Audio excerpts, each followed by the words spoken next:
welcome all stakeholders that are in attendance today, the DDG for the Gauteng Economic Development Department. Economic transformation, or as some would love to call it, radical economic transformation, has become a must-do. All over the world, SMMEs are significant players in economic development. All over the world, SMMEs make the majority of enterprises. GEP is an important player for us. We find that still there's quite a big disconnect between the mainstream economy and the marginal or informal economy, and I think we all know that. The economy is still in the hands of the few, and then SMMEs and cooperatives continue to experience high barriers of entry. The vision for the province and the two key strategies that the province is promoting around economic development. The first important one is the transformation, modernization and reindustrialization strategy. The last element that we've provided here is just a mapping of where the different support enterprises are in terms of the stage of development that they provide support in.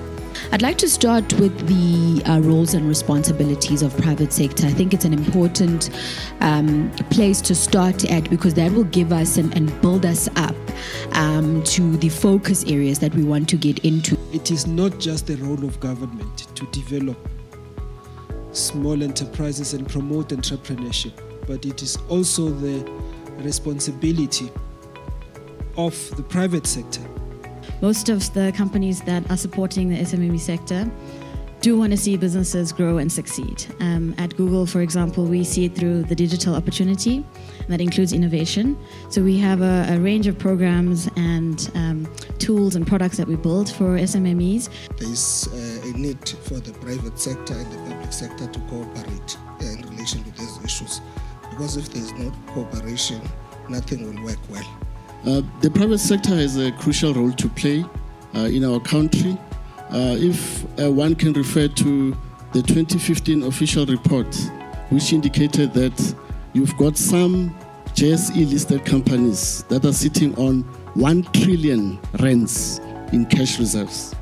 But what aren't we getting right in terms of getting them, completely ready for those opportunities that do exist? There's a whole shift in how these business owners are accessing markets that wasn't possible before, but also just how do you find out what customers need? And they're doing this through digital. And as they always say, coffee tastes nice on its own, but until you add sugar and milk, it really tastes better. I think as government, we continue to do the work with entrepreneurs, but without our partners, we really are not going to do the dent that we intend to do. The question is, how do we bring together all those activities that we are doing such that people can know that everybody has played a critical role, and that is why Gauteng is where it is today. It's not going to help us trying to point fingers, and I think the GM model or the approach around how we develop entrepreneurs is based solely on that same reason.